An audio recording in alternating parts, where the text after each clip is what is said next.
Hello, welcome back. Thank you for tuning in to the Rhythmic Resonance Podcast. This is your host, TR, and this week I sat down with Fish Bwoi. Jaia is a local producer here in Missoula, Montana, and is heavily involved and active with many different communities throughout the surrounding areas. Growing up with a creative edge, Jaia participated in a multitude of activities such as parkour and screen printing to handmaking volleyballs and eventually ending up in music production. His versatile ear stands out with hints of electronic and hip-hop music mixed with house. He's truly a creative at heart, and I found his down-to-earth perspective of the local scene very informative and honest. But before I say too much, here's Fish Bwoi on the Rhythmic Resonance Podcast, episode 23 at Area 41 Collective.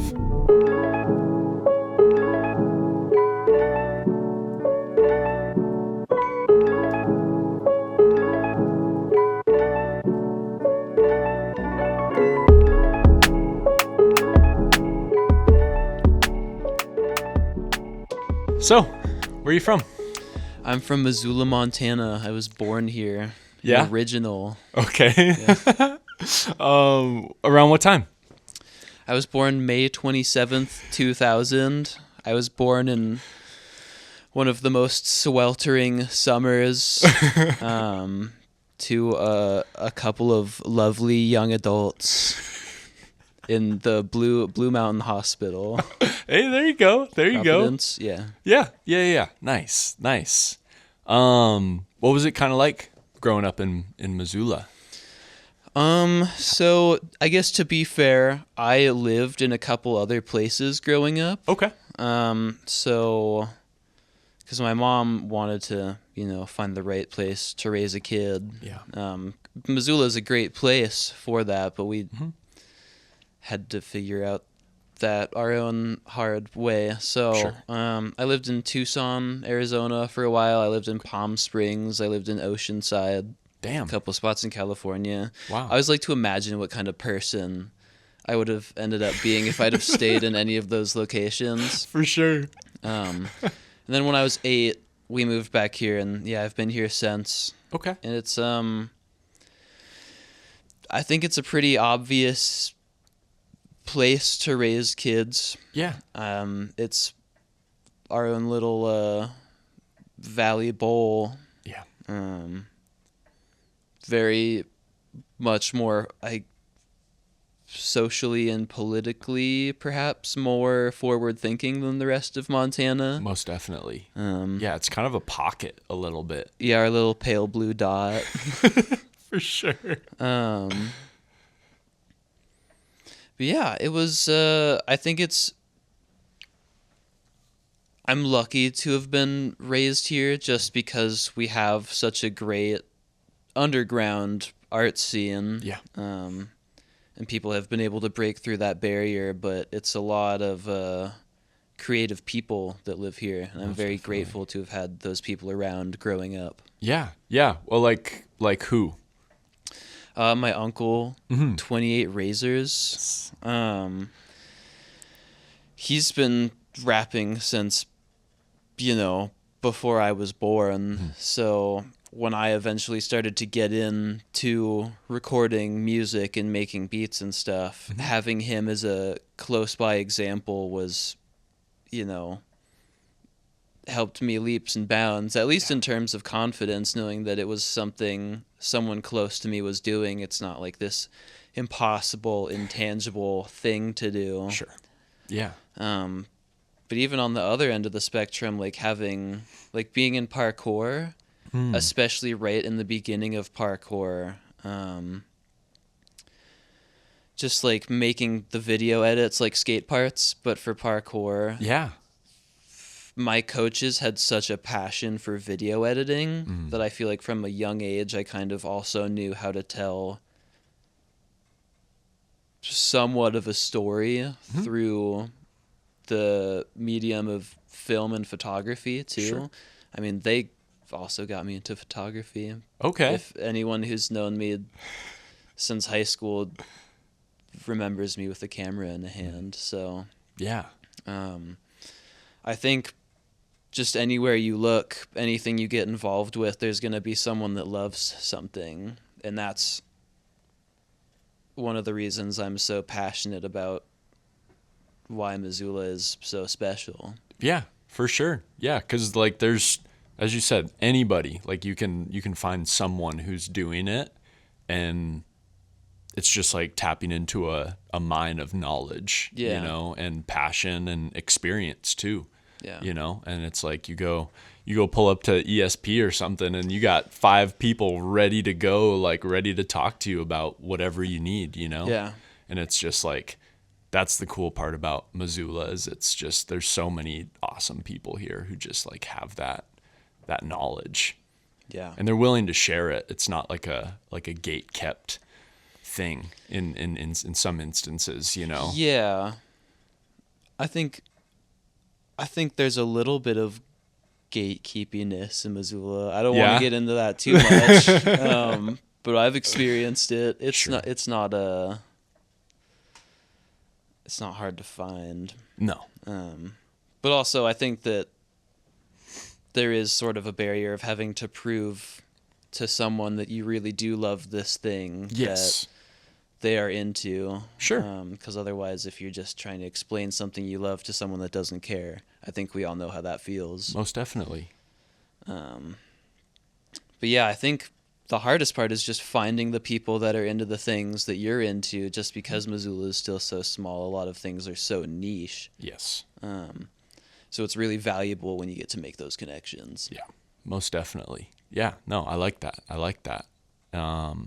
What was kind of like days in the life for you growing up? Like, what were you, I mean, you mentioned parkour, music, photography. Oh, I've done a lot, man. Yeah. You want like when I started really making music, or just like my activities as a young gentleman? Anything, you know, like hanging out with friends, Yeah. like, you know, special places in Missoula or elsewhere that you really like enjoyed growing up. Totally. I used to make stop motion animation on an old 3DS I had. Okay. So I think that's one of my earliest creative origins. I didn't have a lot of action figures, so I would take pipe cleaners and I would make little guys out of them. I even made pipe cleaner Beyblades at one point. I was sick with it. And then I got into middle school and I threw all that stuff away because I was like, okay, it's time to be a sophisticated human 13-year-old. And I think that's when my dad got me my first Ableton Launchpad. Nuts. Back when Ableton Live was still free. This was like my 12th Christmas. And I thought it was a joke. I thought that it was like a math game, because he would help me with my math homework and be so calm and sweet about it, and I would be sitting there screaming and crying and kicking my feet because I didn't understand math. Yep. I didn't get it, so I thought he bought me this like math game to help me learn, and he was like, no, this is for making music. And I was like, but I've never made music before. I don't like know. What is this, man? He's like, well, I taught you how to play the drums. And I was like, yeah, but that's not this 16 by 16 RGB pad. What was I into? I was super into Deadmau5 at the time. So I had come up with my own persona Glitch Cat. Okay. And I was making the big helmets and everything. I would take like punching balloons and I would paper mache them and then pop the balloon and then paint the helmet. Oh, dude. And then that's cool. Yeah, so I would just be sitting in my room making beats with this giant helmet on. Love that. I gotta see if I can find any pictures of that. For sure. So yeah, I was just starting to learn how to use Ableton back then, and I was trying to make I guess, trance techno at the time. Sure. It was all bad. It's all terrible. But you just got to get up and make things. Yeah, you got to push through, I didn't know that half a lifetime ago. For sure. But it's so important to just try and make things now. And then what? I did a lot of reading as a kid. Okay. Yeah. My favorite book was Ready Player One. It's great. Great book, dude. Yeah, I think the movie is probably my favorite movie. Really? Yeah, but Okay. it's just not the same. No, It's not just not the same. But just getting that visual, like when they did the stacks, all of the stacked houses trailer and stuff. houses, Yeah. that was exactly how I saw it when I was reading the book. So For sure. at least they did that for us. I think it was also around that time that I had started parkour. Okay. Unparalleled Movement back when it was on what is that? Union and Railroad. I think it's just Bitterroot Gymnastics now, but they used to rent out a small space from Bitterroot. And that was like the first iteration of the gym because I want to say they went through like 3 remodels while I was there. Oh, okay. It was always a big deal. Sure. We would always make a filming process about it. Going back to that YouTube storytelling, it was always when there was something new at the gym, they were making a video about it. Yeah. And so that made me want to like be on it. If I felt like I was doing something cool, Sure. I should put it on YouTube, right? Most definitely. I mean, but YouTube was popping during that time, Like Totally. And it was adless. Yeah. Hadn't been scarred by corporate America just quite yet. Not quite yet. It was like a full platform for like open content creation. Like anything you wanted to make, you could put on there and like. Well, I mean, you still can. I think that YouTube For is just like a Wikipedia with pictures and video now.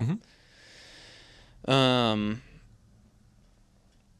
yeah, I fell in love with parkour, and it was one of those things where like I've quit a lot of things as a person even now, but it was one of those special things. It was like the first time I found something and I didn't quit it after 6 months. Like I did soccer, I did hockey, stop motion animation for a little bit. And I'm sure Aikido, I did Aikido for a while. Damn. I got to the white belt with the yellow stripe. Sure. And I was like, well, we can't actually punch each other. This is lame. 14 years old. For sure. And yeah, it was the first time I had really fallen in love with something. Yeah. What about it? Like, was there influences in your life that kind of brought you to there? I think the filming culture of it was so cool. And just like seeing people around the world doing crazy stuff that you didn't even think was possible with your body. 100%.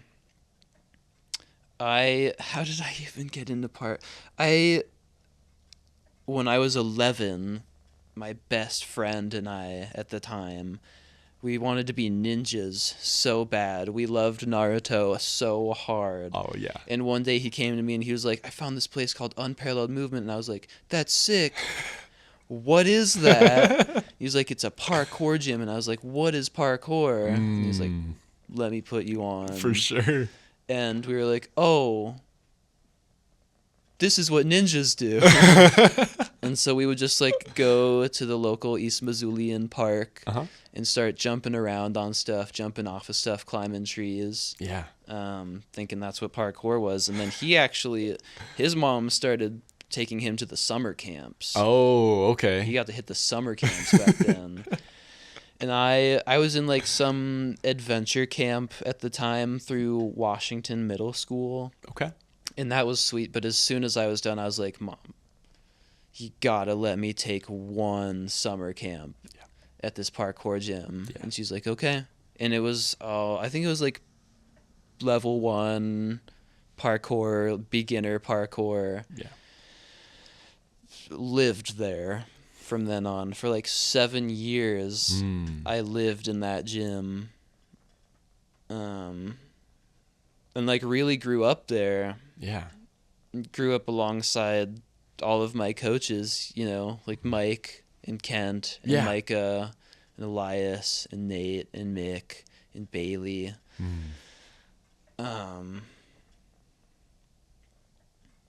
Yeah, that was major for me. And just to have like a community of role models. Yes. Most definitely. That were closer to my age, and these guys that were doing stuff that I thought was really cool. Yeah.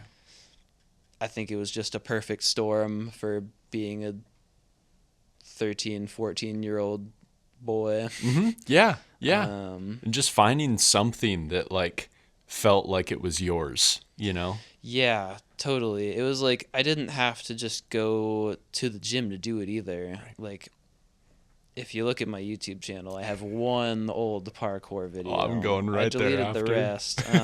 But yeah, it's like you can do parkour anywhere. Mm-hmm. And campus is like the best place to do it in town. For sure. But even then it was like we had jams, which is okay. like I don't know, akin to like a music festival, I guess. We would have people from all over the country, sometimes other countries. Like we had these dudes come over from London, Luke and Kieran. Okay.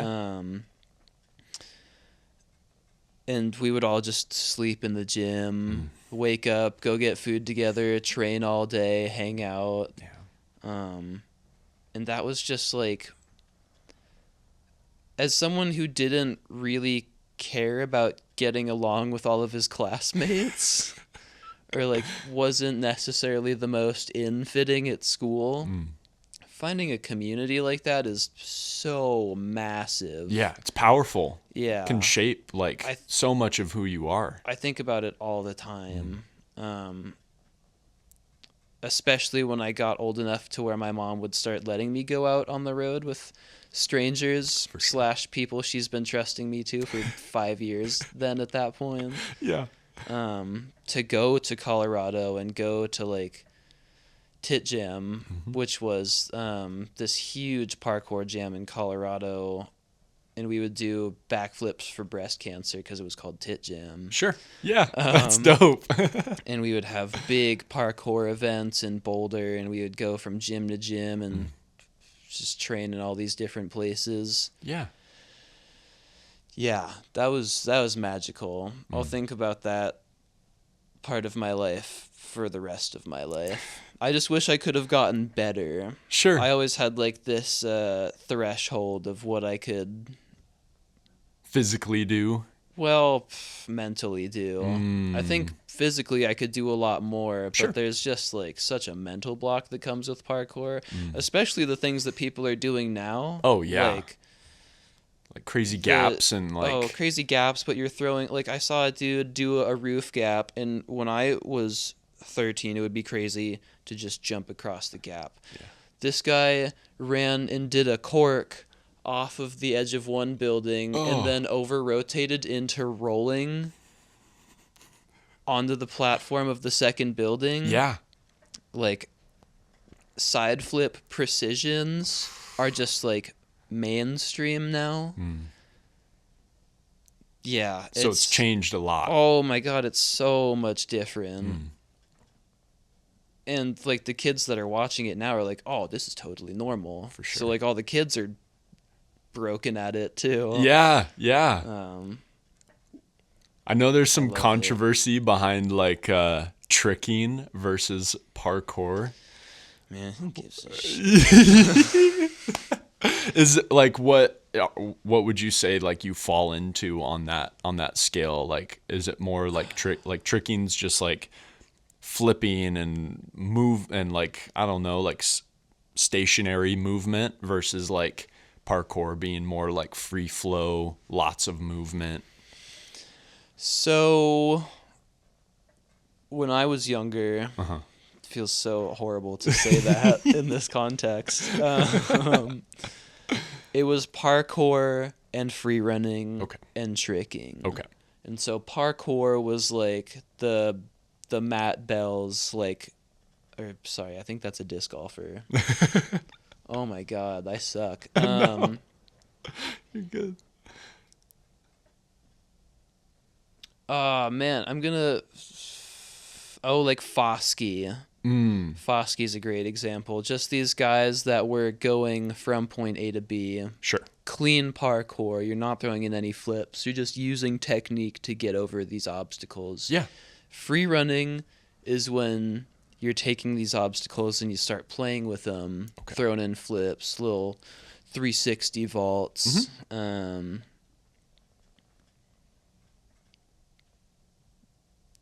Free running. And then tricking is like, you're on a spring floor, you're throwing standing triple backs. For sure.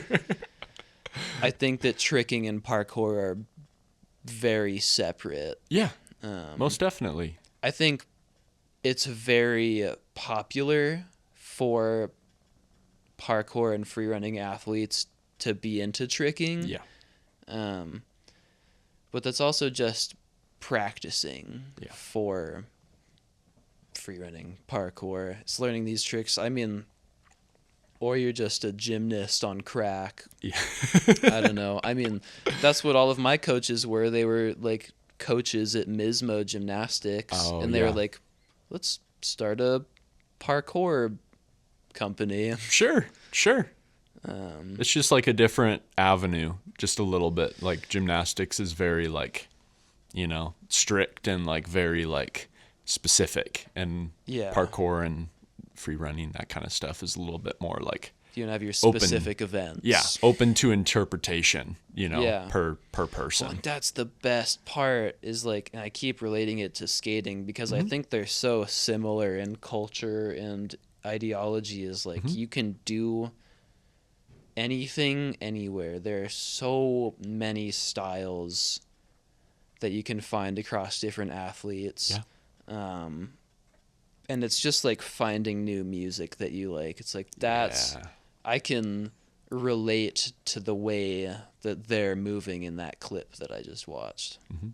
Just from the music aspect of it? That helps. Sure. That helps. Sure. But I mean, there's like so many sub-genres of movement. There's like flow, which is the people that'll just basically like be breakdancing. Yeah, in like a breaking. Parkour line. Yeah.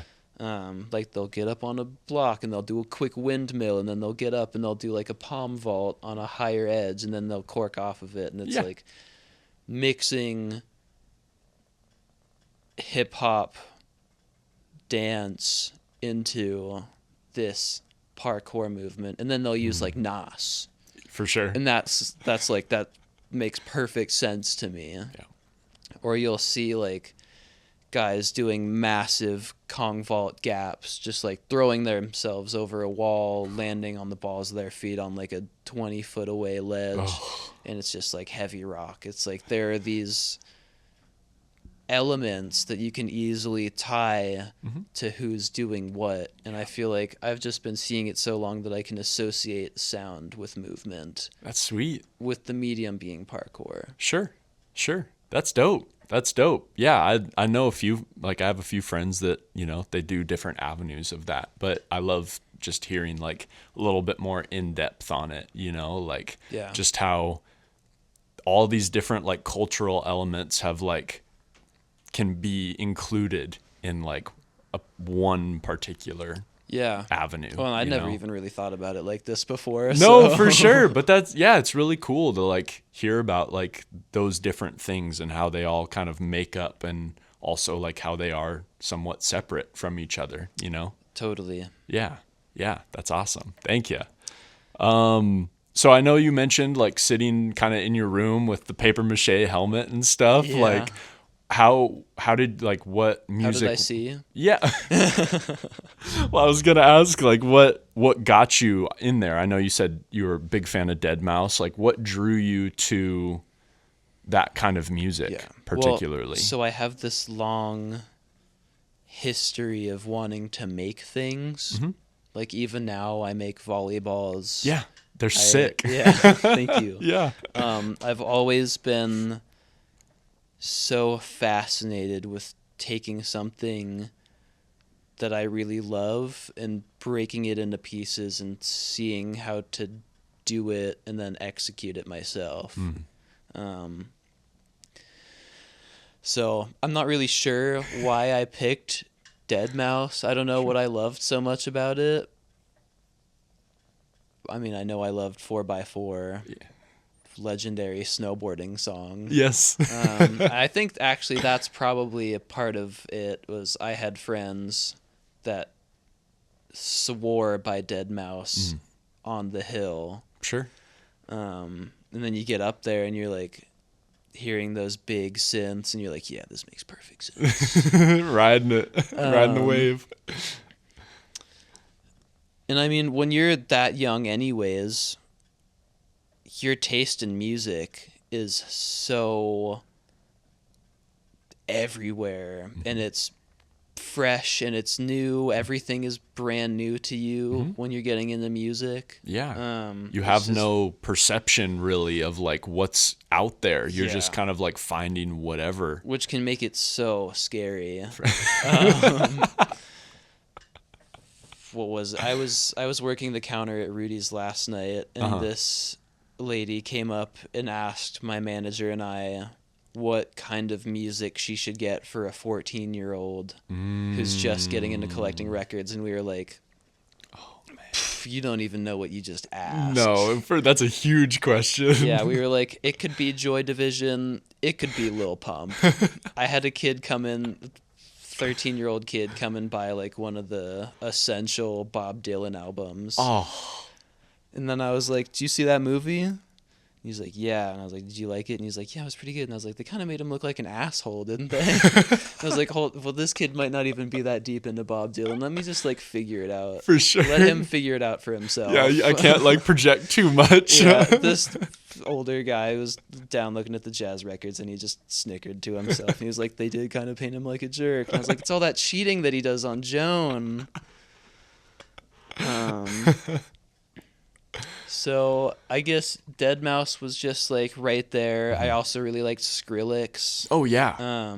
For sure. That was, yeah, I mean, I feel like that was kind of like around that era, you know, of time where like that sort of, I mean, I don't even want to say like bro step. Yeah, the come up of bro step, and like, I mean, dub was still around before that, but like in electronic and house kind of, but like, I don't know, it just felt different than like a lot of the early stuff. Yeah, well, it's just like we were just on the cusp of getting all of this new music technology for production. So just the boundaries of music were able to be pushed so far. I mean, you look at, and I hate bringing up Deadmau5 so much just because he's had some pretty unsavory cultural takes recently, but I mean, his early setups and his setups now are truly spectacles. Like his plug boards his collection is vast. He's got so much technology. It's like trying to learn about Aphex Twin's production process. It's fucked. For sure. They have, and I mean, I've had Ableton my whole life, but what was there before Ableton? They still use all of that stuff. Crazy analog boards like Aphex Twin. Someone just did like a 50-minute video on how he makes beats, and there's this old program where you can like upload pictures, and the program will break that picture down into basically like MIDI tracks. Oh my god. And that's how he builds some of his synthesizers. Like if you load some of his songs into visual imaging software, it's just like a picture of his dumb face.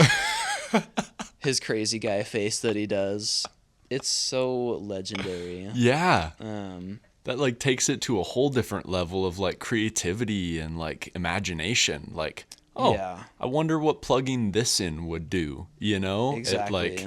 It's so like broad, as you said, like vast, like throw anything in there. You could throw a picture of like a cat eating a banana or something, you know, and it's like and the craziest stuff. There's your main driving synth. Right. There's your main chorus line.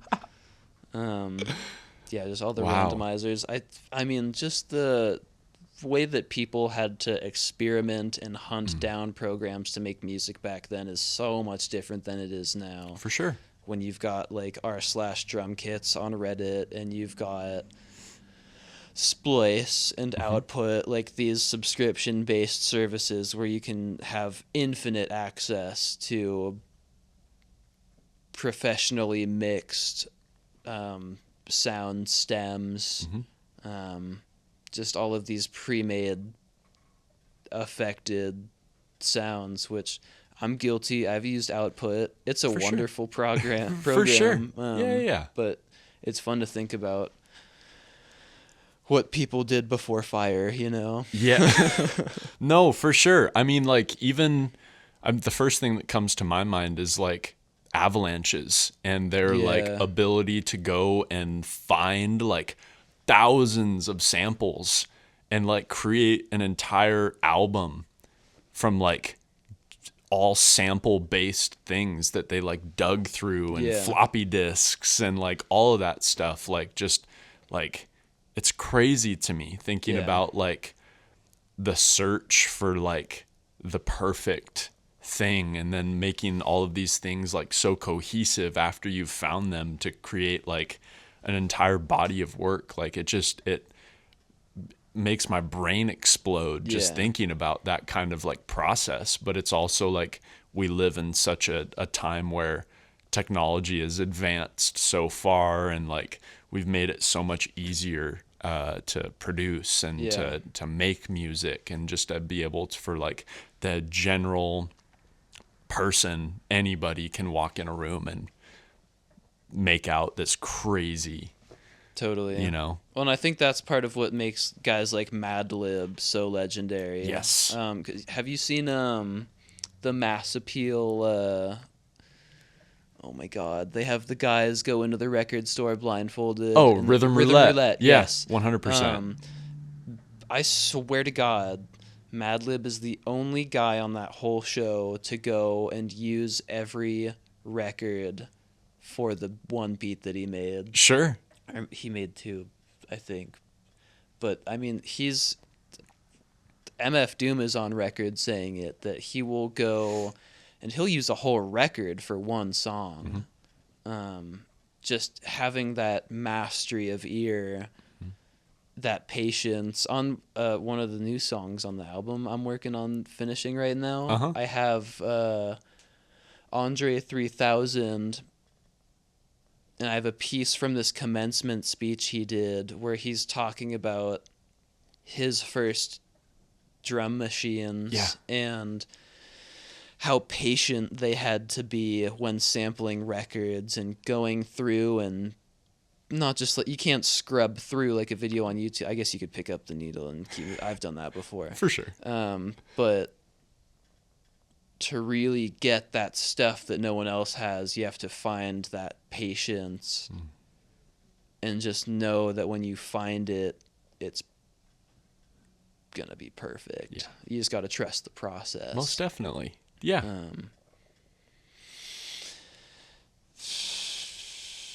Damn, what was the original question? Why was I making music like Deadmau5? Just like influences and different stuff like that. Yeah. I remember, this is another funny off point.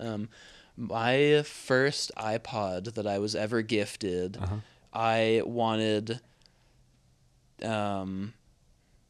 Michael Jackson and Justin Bieber on a pink iPod Nano. Yes. It is a wonder that I am the way I am now. And I got it from my biological father, who wasn't really around for my life. Not a huge deal. Sure. As I take a pause. That was like one of the few things I asked for from him was a pink iPod. I love that. Michael Jackson and Justin Bieber. And he delivered. He also, I didn't notice until later, and I knew the names of these guys, but he had also put Biggie and Nas and Tupac on there. Okay. So that was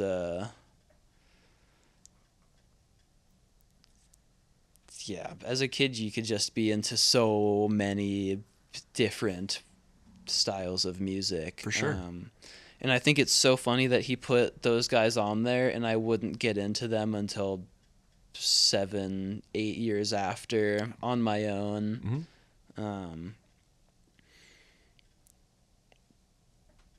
Yeah, they're being young and discovering music. It's a beautiful thing. Yeah. I love it because I mean, even as we were talking before, it's like you can just go down so many rabbit trails with discovery, and it's like just having like the fervor to do it and the interest and like the love for just like music in general. Like it's kind of just, it's a crazy thing. But kind of after that, you found your influences and you start like, when did becoming like making music become something that you were like fully invested in? Yeah, I like to say that I've been producing since I was 12. Sure. When I got that first beat pad. But I think that I really hit my stride some years after. And it was when I was in high school. I went to Hellgate for 2 years, and then I transferred to Willard. And I think Willard is really where I broke out of that cage that I think a lot of teenagers are stuck in, where like liking things and discovering things is not cool. Right. Like being an edgy teenager, being a shy, and just all of that sort of slipped away when I got to Willard, and it was like this whole different vibe, and I'm not even sure it's the same now. Maybe that's just the old head in me. But it was like very much like art all over the walls, kids dressed just fucking crazy. Sure. Sure. Dyed hair. But it was like this place where like it was all these really weird kids that were all into really weird shit. Sure. And that was just so eye-opening for me. It was like walking into Hogwarts for the first time. It's like getting away from the grain, or like what's expected of you. Like there's all these people around you who are like authentically maybe themselves or what they're interested in. Exactly. And so I was really able to discover what it was like to love doing stuff. And it was around that time that I was also making these huge portrait stencils. Okay. I'd make like huge portraits of people. I would always be using the projectors and outlining the shadows on faces and cutting them out. That's so cool. Yeah. Yeah. I wish I could have stuck with that. I always thought that would be my career. Really? Was stencil work, yeah. Yeah. Because that's, I mean, Uncle 28, that's what he was doing for a long time. And also, I just thought I was so cool and edgy for being the kid that was bringing secret X-Acto blades to school to cut out his giant stencil portraits. I actually won an MLK award for my grade level for doing a screen print portrait of MLK. Oh, that's dope. That was cool. That's one of my few claims to fame. And my best friend had won the writing portion. Oh, awesome. Yeah, she's a great writer. But then outside of art, I had sort of fallen into this group of guys, and they were all rappers. They were all very interested in hip hop. Sure. And I was starting to discover rap myself and how much I had actually truly loved that instead of Skrillex or Deadmau5 or Michael Jackson or Justin Bieber. For sure. And I started writing. I started writing to 1-2 beats. Okay. It's WUNTWO. Free plug, free shameless plug. I love that man. often used for parkour videos. Oh, okay. See the Yes, cycle the full here. circle. I still listen to him, man. He's legendary. I think he's out of Germany or Russia. Hopefully Germany. Remarkable lo-fi producer. So I would start writing to his beats,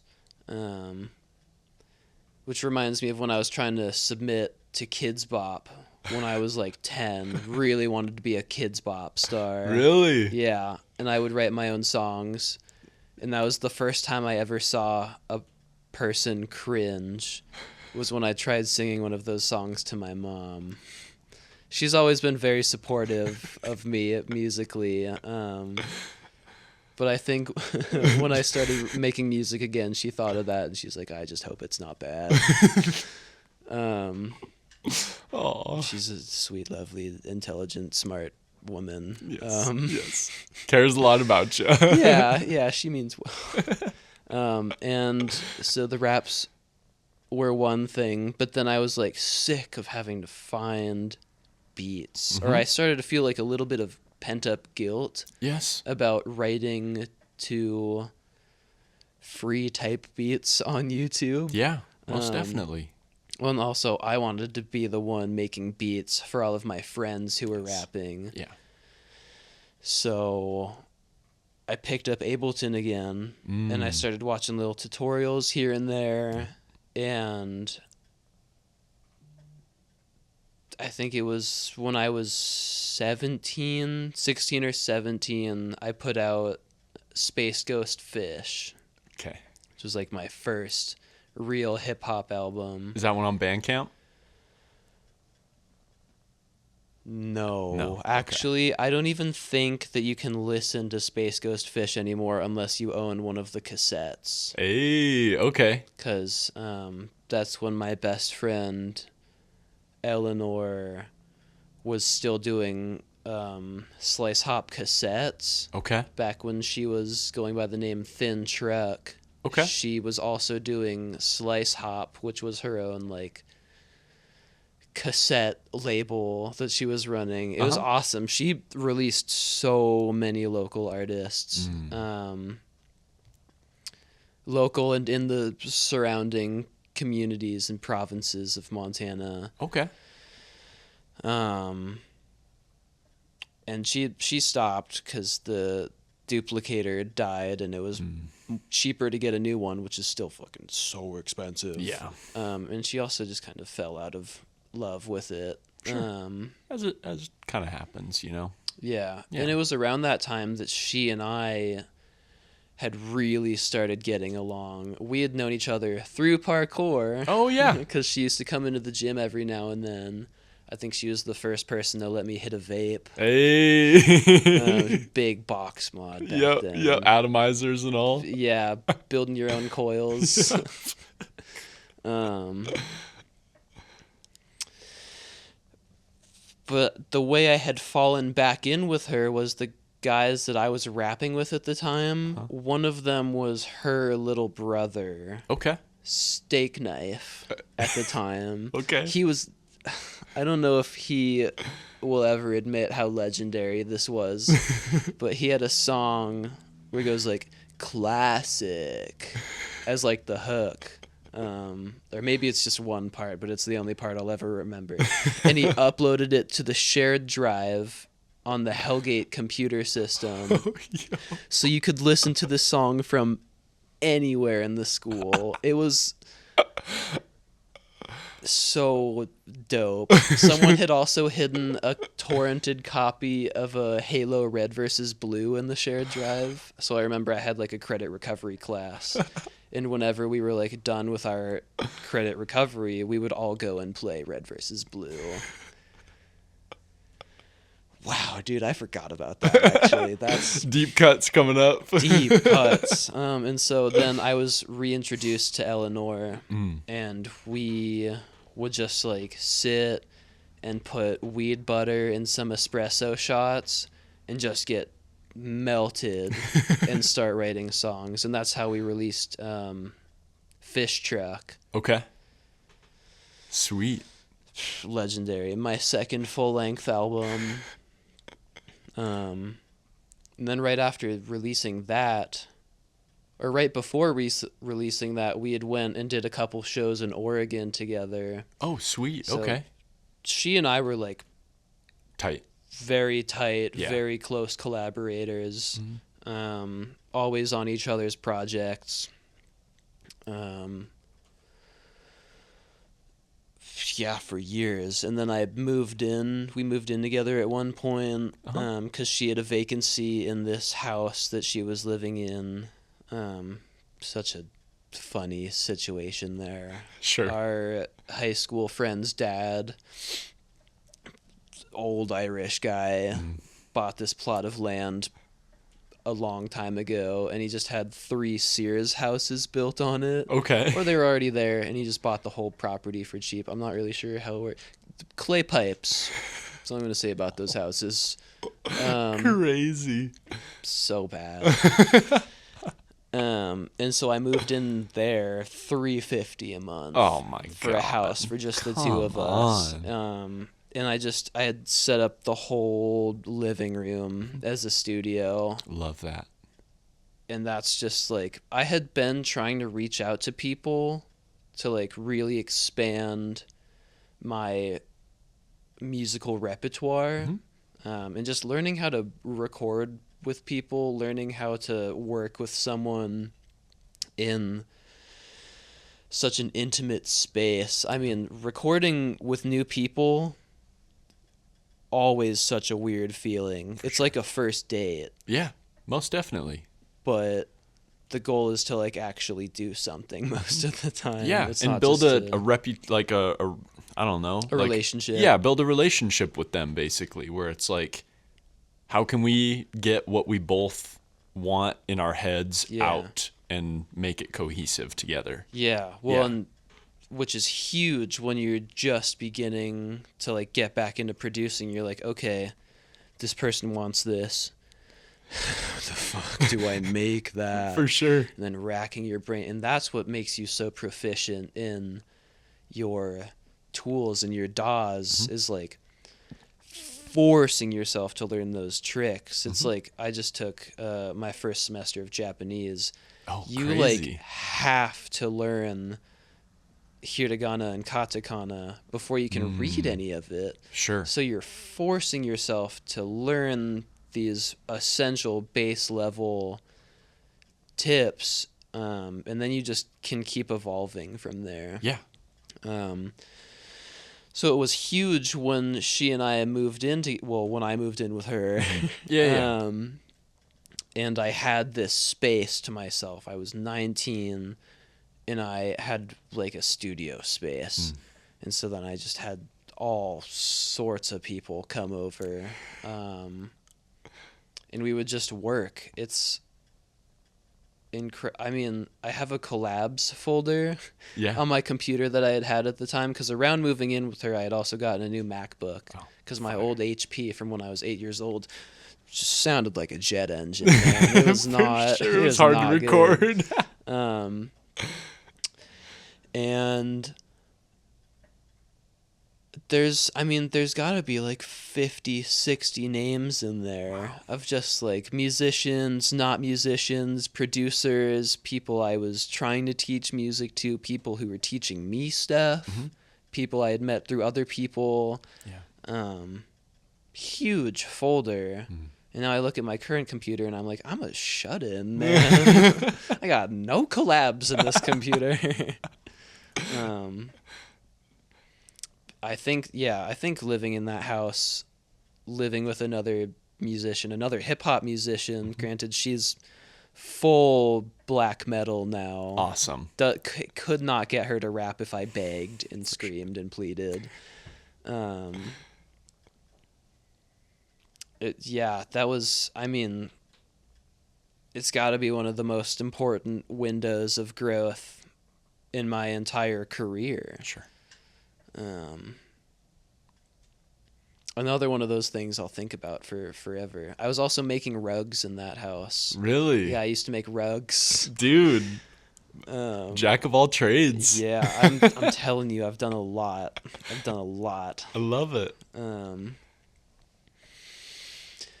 Where did I go from? I think around when I was 19, I had met High Gang, Okay. which doesn't exist anymore. They have all scattered to the wind since. But that's when I started making house, I'm pretty sure, was because Cooper or Zerari, he was super into like making dubstep, or he was doing like vocals for like more prominent dubstep producers. Okay. So that kind of woke me up to the techniques of electronic music. Yeah. We did a lot together with High Gang. We like made a huge squad and rolled up to open for Nappy Roots. Hey, okay. I think also around that time is when I found out that Shadow and Alaire were doing Bone Thugs. Cool. Okay. And I was just like, Shadow had reached out to me about it like months in advance, and I was so amped to open for Bone Thugs with them. Sure. I would text him once or twice a week and be like, "Hey Shadow, what's the deal with this? When are we going? You just let me know, man." I'm sure he hated me for a little bit, but I was young and I was hungry and I was excited, and I'm still young and hungry, but just like that's a different kind of opportunity. Most definitely. And I got like an hour to warm up the crowd at the Wilma. Wow. Being a 19-year-old kid and just getting to like do your little DJ thing for an hour on the Wilma stage, that's, I mean, can change like your perspective on so much. Yeah, I'm know? jaded a little bit about smaller shows. For sure. But I miss that stuff so much. That's one of the hugest parts of having grown as a musician, was all of the old house venues we used to have that we don't anymore. Yeah.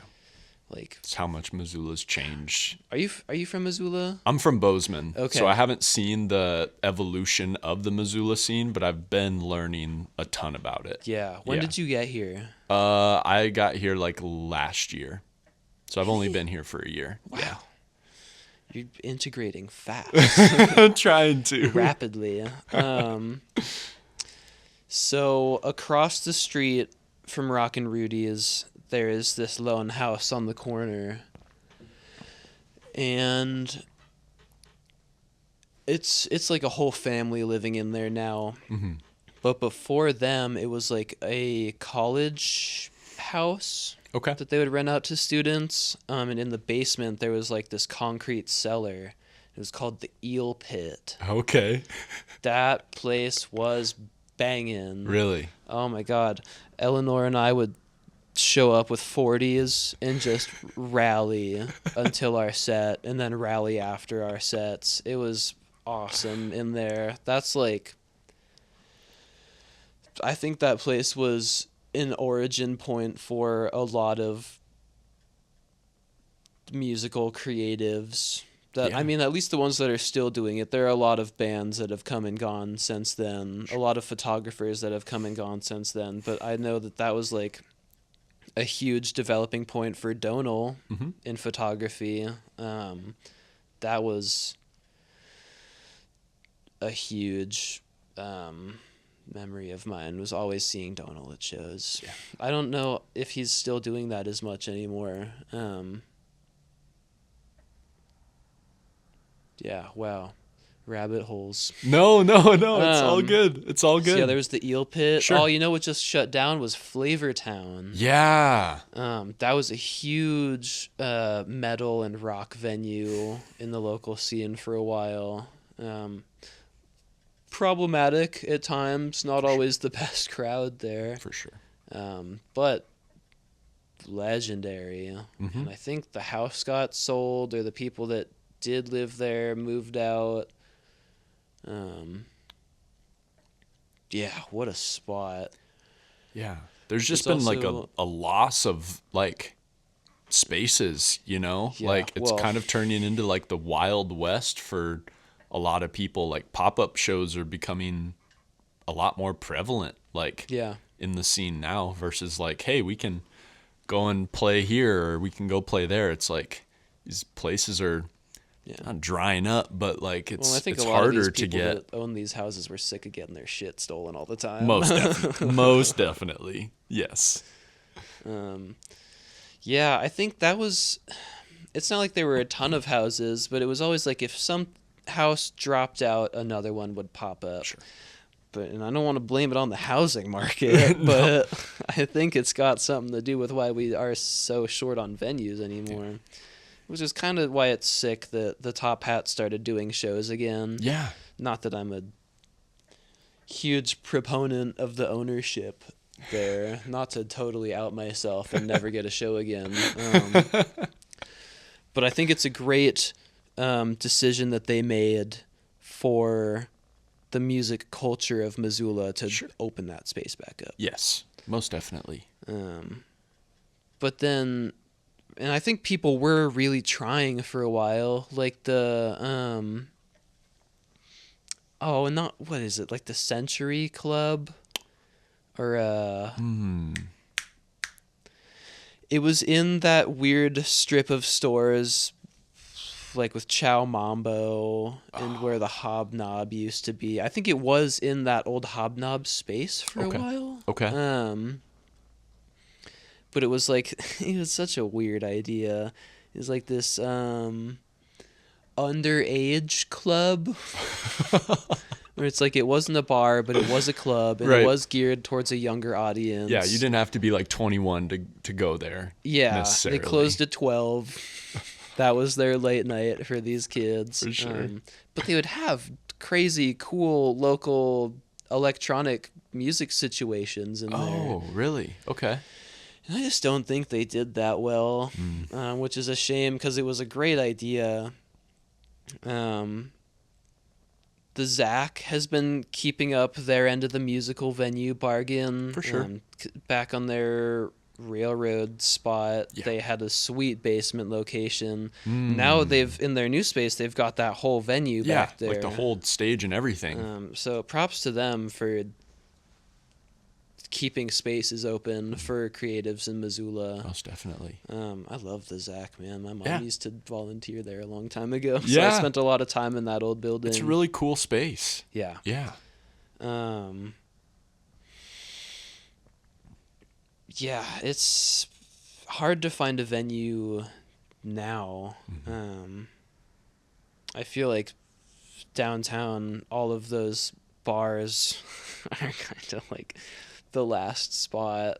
I feel like a lot of people are missing out on the intimacy of a house show. Yeah, for sure. That was like where I learned to set up sound, where I ran my first PA. Yeah. Even just the memories that you have from those, like the experiences and like the people and like the craziness. Yeah, it was always a like, younger demographic too. I feel like when you do venues, it's all sorts of people, but when you're doing house shows, you have to be, I don't know, young and hip to know where these situations are popping off at. Most definitely. And so yeah, it was like a melting pot for creativity. Yeah. I walked into a show at the Eel Pit, and an old friend, Joe, was just like sitting on the living room floor right when you walk in, just like screaming into a balloon with the piezo pressed on the other end of the balloon. It was like crazy shit, and then just like rock going on downstairs. And I feel like there are a lot of older venues in town that aren't being utilized either. Sure. Like the Elks building has a basement venue. That whole used to be a huge lobby, venue. Massive. And then they've got that second floor venue too. Did you go to the bubblegum market recently? No. Oh my god, there's like a whole ballroom on the second floor. Oh, crazy. And so like you could hold one festival in this whole building. granted, I don't know how many people you want to stack on each floor, but you could have, sure. theoretically, you could have at least 3 bands playing at the same time. Yeah, fill the building up. Oh man, it just seems so underutilized. And I know it can be expensive to put that sort of thing on, but also I think that renting the Elks Club is like $300 an hour. Yeah. It's like, it's not a lot, or $300 a night. Sure. But there's like so many creatives here that it's like just warrants that space. Like there's no shortage of creatives, you know. Which like, is why it's so sweet that they were able to get that event going. Yeah. Shouts out Julia. For sure. Well, kind of getting, I guess, I don't want to like spend too much time talking about it, but like with LOTN and stuff, and how important, like you've said, that community has been to you. And like, if you want to talk about that for, I don't know, like 5 minutes or something or anything like that, like how was that experience for you? And just kind of being a part of a little bit more, going back to more hip hop centric stuff and bringing your own flair to that, like Porch Tapes project. Yeah.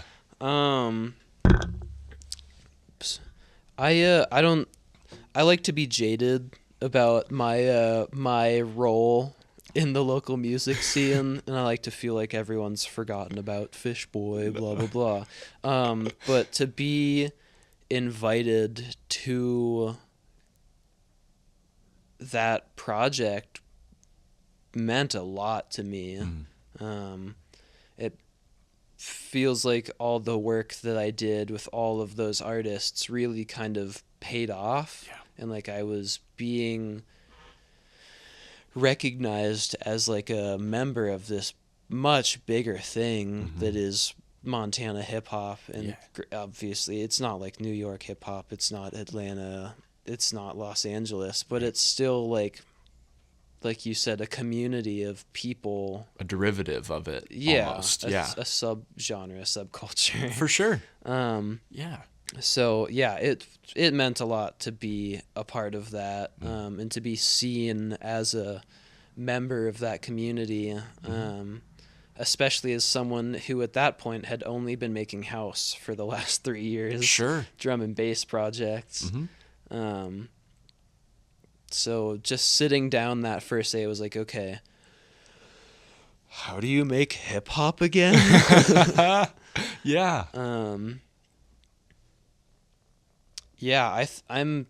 I didn't initially realize that that's what all of the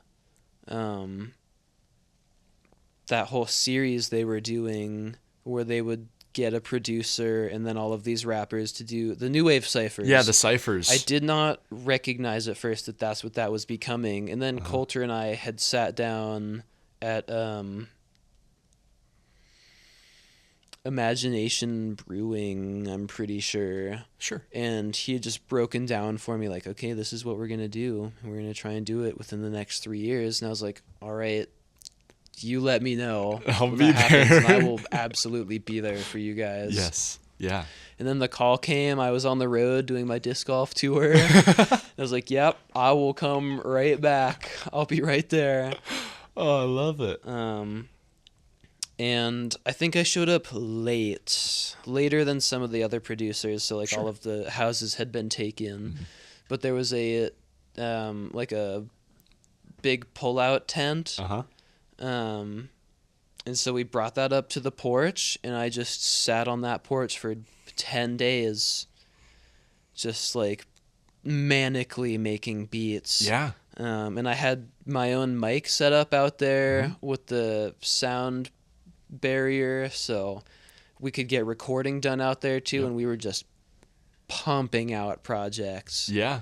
I heard it was like one of like a lot of people's like favorite part of LOTN was like just being on the porch, you know, because you have the view, you have like the warmth of being outside, and like, and we were out there. Yeah. No, 100%. And we were at like a very important crossroads of the two houses, studio sections. Like you had to come through the porch to get anywhere on the property. For sure. So I think that's I was maybe not the most well-known or popular producer Sure. in this whole project, so having that free marketing of people coming forth and like hearing what I'm listening to, Yeah. I think the people who really vibed with it were the ones that ended up on Porch Tapes Most the definitely. most, because they just liked what they were hearing. And then of course there was like we had different drive files for each producer Right. that you could go in and look through and hear all their beats. So hearing it one time and then hearing it when you're sitting listening to beats at the end of the night, you're able to tie the two together, and you could come find me and we could get working. For sure. But eventually I broke. I was like, Oh, for sure. I need to make some house. Just like at the end of one night. And then I think Kimchi came along and he was like, you got to let me rap on this. And I was like, absolutely. Yeah. And I think Kimchi is one of my favorite collaborators I've ever worked with. He's got such a fresh, youthful energy. And his vocal range is out of this world. Such insane. a crazy recording artist. Yeah. He's so dope. Yep. And so yeah, we made so much music that didn't sound like the rest of the LOTN album For that sure. they gave us our own. Yeah. The only song, I want it to be known, Yeah. the first and only song that I have on the full LOTN album was the first beat I made when I sat down. Yeah. The It was just like bubbles. So many bubbles. Oh, Woo, woo, dude, woo. that song is banging. I was just joking. I was playing on my little OP1 and I played that initial lead synth line and I was like, oh bro, that's fucking hard. I gotta keep And I just up. threw some stupid drums on there. Yeah, and then everyone really liked it. Yeah, dude. I It's don't a know great how one. many verses we got on there, but it was a lot of people. Yeah. Yeah, that one just has like such an infectious energy. Yeah. You know? It's like, yeah, I don't know. Yeah. It's a great one. Well, and I'm glad that they did the Porch Tapes album for me, because I was going to put all that shit out myself. I was like, this is rad. This is such good music. And sure. I could totally see why it didn't end up on the final LOTN album. Sure. But I don't know. Thank you, Coulter. Thank you, Shadow, for giving us that opportunity. It's just cool to have like, because I guess to backtrack just a tad, like hip hop has been a part of electronic music in a lot of different capacities. You know, I remember growing up listening to like Waka Flocka and RL Grime remixes, you know, like hip hop is a very centric part of, and vice versa, electronic and hip hop, you know? And so it's like, it is cool to see some of that influence make its way here, you know, Totally, like just those sorts of things. And I think it's awesome that was in a way, in your own way, like captured on that LOTN project. Yeah,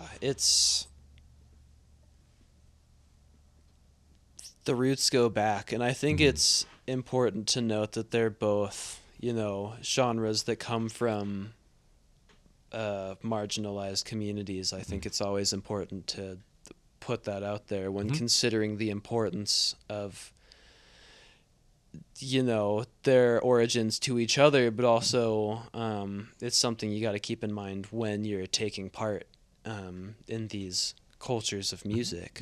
The relativity they have with each other. Yeah. Totally. But when they come together, it's magic. For sure. It's beautiful. Like the early disco scene. Because, I mean, disco is heavily sampled in house and hip hop. Most definitely. The funk, the disco, like all of those early genres, and like all the way back to like Sugar Hill when they're sampling Risque. Like it's deep ties. Oh my god. Yeah. One of my favorite crossroads. LOTN was a huge honor to be a part of that. I don't know. I put in my application just hoping that I could get in on that second round. I'll admit I was a little lazy and I didn't post or film, because you're supposed to film a video of yourself explaining why you should be a part of it. Mm-hmm. And I think I just put a link to like a music video, something really fucking lazy. But I've been in school, man. I've been in school. That's my excuse for everything. There now. you go. Yeah. Sweet. Thanks for talking about that. Yeah, because it was cool, like, just seeing all corners, you know, and a lot of different artists from different genres taking part in that, and from instrumentalists to genre bending to, you know, singer-songwriters. Yeah, just all different people from all different walks of life coming together to like be a part of a something larger than themselves. Yeah, I'm glad that you said that, because one thing I want to stress so heavily about that experience is that it wasn't competitive in any nature. Sure. Except for just trying to be like, who can make the most songs? Yeah. But it wasn't like, there was no gatekeepiness. Mm-hmm. There was no like, I'm not going to work with these people. Right. I mean, obviously there are tons of people that were there that didn't end up on porch tapes, or like that we didn't get to work together, but it was never like a conversation of like, I don't want to work with him. Right. Everyone was just there to work towards a bigger idea, which was this album. It was this film, this documentary. It was like we were all on the same page. Yes. There was no like problem with non-inclusivity, or like, it was very much like a team. We all ate together, woke up and got to work together, like such a unparalleled vibe than what I think a lot of people would think for such a large scale project like that. For sure. Yeah. Everyone was just trying to find where they could fit in each other's projects. It was like not something I've experienced before. And I think that builds on the idea of community, and like what we're trying to build, or what we would want to see in community, is like the loss of ego for the sake of creativity. Like the creativity comes before your own personal interests and like dissensions, you know? It's like, it's all about creating something and getting the best out of it. Right. Versus like, oh, I don't want to work with them because they do R&B. You know, it's like, maybe you should try making R&B for once. No, but you know, it turns into this idea of like, it's not about anything else but the art. It like preserves this form of art and this relationship that you all have with it for the sake of the art, of creating the best that you can, you know? Totally. And I think that that's like a really important foundation in community, you know? Like you can have your gripes and groans with whoever, whatever, you know, but like when you can really sit down and just really focus on the art, you really get like the best out of what you're trying to do. Yeah. It's exactly like the volleyball club. Yeah. It's like you're explaining to me my whole process of having been part of a team for the last year and a half. Yeah. Shameless plug, I did start the Grizz Volleyball Club at the University of Montana. But yeah, being a president and a captain there, it's definitely like that same feeling of like being selfless, putting ego aside, especially in games. But then there's also that internal struggle of working together and just figuring out how to work with each other. Just like volleyball. I love it. We'll kind of get into some final thoughts, and we've kind of touched, there's been a few mentions throughout, but as an artist, as a leader, as someone who's a part of many different communities, Is there any like advice that you would give to creatives or to people in your community, people outside of your community? Is there anything that you'd like have on your heart that you'd like to say about just art in general, or just anything? Yeah. That's the main you sent me the whole questions list. That was the one that stuck out to me the most. And I want so badly to come up with some incredibly profound answer for you. But I really think that it's just go and create things. Just go, whatever it is, just do it. Do it 30 times. Do it 100 times. And if you don't like it, don't do it anymore. If you really like it, you're not even going to think about not wanting to do it anymore. Until you're a few years in and you get a little jaded and you're like, okay, well, is this still what I want to do? But you'll always, if you really love it, you're gonna find a way. And I think that was the most important takeaway from my earlier days of making music, moving in with Eleanor, having that whole space to really just create, is just jumping in head first and just make things. Figure out what you like about making stuff, figure out what you don't like. That helps you figure out what you do and don't like in art in general. Yeah. Especially when viewing other people's art, it gives you a critical eye. Just knowing where an artist is coming from, having to go through your own struggle. There is no wrong way to make anything.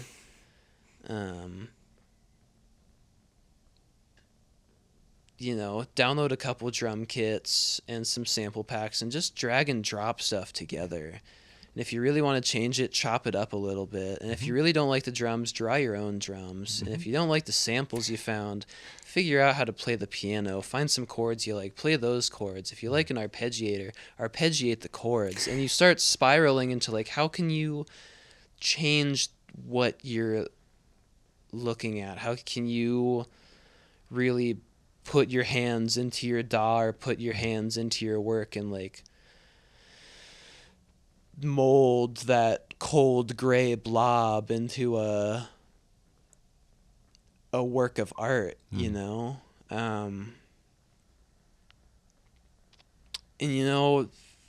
I think especially when producing music and looking at other people's setups, I mean, there are people, I've got tracks that are like 30 tracks in one song. For sure. But also some of the best drum and bass is sample drum bass. Yep. It's like, it's all about how you do it. Oh yeah. You can overwork it. You can underwork it. Only you decide when it's done. But you have to decide when to start first. So whenever someone tells me that they're interested in making music, I tell them that GarageBand is free. I tell them that Ableton Live comes with any instrument that you get from ESP as long as it's a launch key or a launch pad. Yep. That's only like $100 barrier. If you can't find those, get a cracked version of a DAW. Never use Fruity Loops. There's so much out there for you to just get the ball rolling. Maybe just start with getting a record, get some piece of equipment, and just start making things. Yeah. Most definitely. Yeah. I love it. Thanks so much. Of course. I appreciate Thank you you sitting down and just letting it all out, chatting, and taking me to some different places in your life. I fell off trail a little bit a couple times. That's okay, man. I mean, it's all a part of what you've experienced, and that's the beautiful part about it all. It's all interconnected. Totally. One love. Yes, sir. Awesome. Thank you. Yeah, thank you.